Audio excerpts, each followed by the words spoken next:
تو یہ جائز ہے، ورنہ یہ ناجائز ہے۔ اور ہم نے ناظرین یہ بھی دیکھا ہے کہ کئی ایسے بھی لوگ ہیں، ہم نے دیکھا ہے کہ جانور جو خریدتے ہیں یا تنخواہ دار طبقے یا یہ وہ سب کچھ، وہ کہتے ہیں کہ نہیں یہ رشوت کے پیسہ بھی ان کے جیب میں ہوگا، کہ لیکن ہم نے یہ تنخواہ ملی ہے تو یہ ظاہر ہے یہ ہماری حق لال کی کمائی ہے، اس سے جا کے وہ جانور خریدیں، یا اس میں تنخواہ میں سے وہ کچھ پیسے رکھتے جاتے ہیں، باقی پورا سال وہ رشوت خوری حرام خوری پہ گزارا کرتے ہیں۔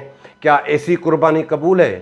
ایک پانی کے ٹپ میں اگر ایک قطرہ بھی ناپاک پڑ جائے تو وہ پورا ٹپ پانی کا وہ ناپاک ہو جاتا ہے۔ اب یہ بھی طریقہ ہے گمراہی کی انتہا، وہاں سے شروع ہوتی ہے کہ ہم اپنی جسٹیفیکیشن خود پیش کرتے ہیں اسلامی تعلیمات سے ہٹ کے، کہ یہ بھی جسٹیفیکیشن اللہ پاک قبول فرمائے گا۔ جی بالکل، اللہ پاک کی ذات ایسی ذات ہے کہ انہیں کسی کی اگر ایک ادا پسند آ جائے تو پتہ نہیں کس کس کو کیسے وہ بخش دیتا ہے، کیا سے کیا بنا دیتا ہے۔ وہ اللہ پاک کی اللہ پاک وہ اپنے دلوں کے بھید وہ جانتے ہیں، لیکن ہم جو یہ جان بوجھ کے دیکھ کے یہ ساری کچھ کرتے ہیں۔ اور اس میں جو نما کا مسئلہ ہے، آپ کو بتائیں کہ ٹھیک ہے قربانی کس کے لیے کر رہے ہیں؟ اللہ پاک کی رضامندی کے لیے یا لوگوں کے دکھاوے کے لیے؟ ہمارے یہاں کتنی نمائش ہوتی ہے، اور آپ کو مثال دیں کہ آپ بھی یہ ٹی وی میں دیکھ رہے ہوں گے کہ بھائی یہ 22 لاکھ کا جانور ہے، یہ 25 لاکھ کا جانور ہے، بڑے سے بڑا۔ ہاں یہ ہے کہ خوبصورت سے خوبصورت، اچھے سے اچھا جانور خریدنا چاہیے جو جس کی صاحب حیثیت ہو، لیکن تھوڑا یہ بھی تو دیکھیں کہ 22 لاکھ یا 25 لاکھ میں جو جانور خریدا جائے گا کتنا گوشت اس سے ملے گا؟ ایک ہی جانور نا، کتنا گوشت اس سے ملے گا؟ 20 من، 25 من، 1 ٹن۔ 25 من کا مطلب 1 ٹن۔ اگر اسی 20، 22، 25 لاکھ سے آپ 15 جانور خریدیں تو یہ جو ہمارے ملک میں غربت چل رہی ہے، 38 سے 39% تک غربت کی شرح چلی گئی ہے، اس سے کتنا گوشت ملے گا؟ 60 من، 70 من، 75 من وہ گوشت مل سکتا ہے۔ وہ کتنے لوگ اس کو کھا سکتے ہیں، کتنے لوگوں میں وہ بٹ سکتا ہے، یہ ہم نے کبھی سوچا ہے؟ ہاں اچھے سے اچھا جانور لینا چاہیے، لیکن خدا کی جہاں تک رضامندی کی بات ہے تو قربانی کیوں کرتے ہیں ہم؟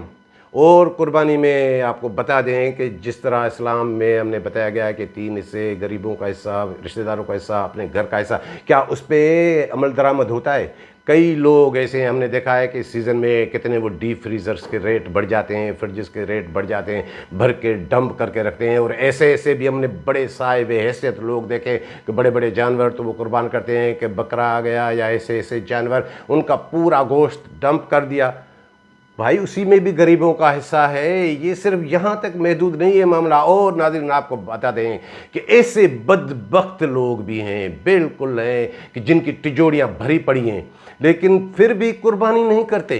آپ اپنے رزق کے ساتھ کیسے کھلواڑ کرتے ہو؟ ان کو کوئی فکر ہی نہیں ہوتی کہ ادھر سے گوشت آ جائے گا، ادھر سے گوشت آ جائے گا، وہ نہیں کرتے۔ لیکن سب سے زیادہ جو ہم نے دیکھا ہے کہ یہ محنت کش مزدور، کئی بیچارے ہم نے چھوٹے ملازم دیکھے ہیں کہ ہاں جو حق حلال کی کمائی سے گزارا کرتے ہیں، وہ قربانی کے لیے غلہ بھی ڈال دیتے ہیں، کیا روز اس میں 10 روپے، 20 روپے، 50 روپے ڈال دیے، کمیٹیاں بھی ڈالتے ہیں۔ اور وہ جو جانور خریدتے ہیں، بھلے چھوٹا ہی جانور ہو کیسا بھی، اور جو ان کی قربانی ہے وہ کس جذبے سے قربانی کرتے ہیں، ایسے لوگ بھی ہیں ناظرین۔ تو آپ کو اس رپورٹ کے متعلق آگاہ کرنے کا اصل مقصد یہ ہے کہ اس کی حوصلہ شکنی ہونی چاہیے، جس طرح ہماری یہاں قربانی ہوتی ہے۔ باقی کو قبول کرنے والے وہ تو اللہ پاک ہیں، لیکن اللہ تعالیٰ نے آپ کو ایک رستہ دکھا دیا ہے کہ قربانی کیسے کرو۔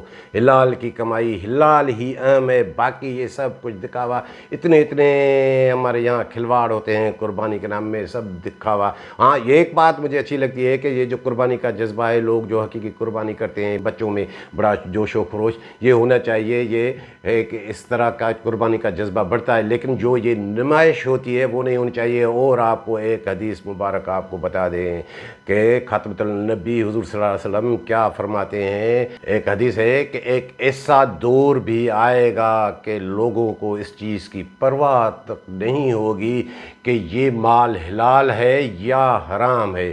اب جب حضور صلی اللہ علیہ وسلم نے یہ بات کہہ دی تو ان کا ایک ایک لفظ وہ تو ظاہر سچ ثابت ہی ہونا ہے۔ ابھی آپ دیکھیں کہ ہم کس معاشرے میں رہ رہے ہیں، ہم کیا کس دور سے گزر رہے ہیں، ہمارے یہاں کیا ایسے کتنے لوگ ہیں جنہیں یہ پرواہ ہے کہ یہ ہماری حلال کی کمائی ہے یا یہ حرام کی کمائی ہے۔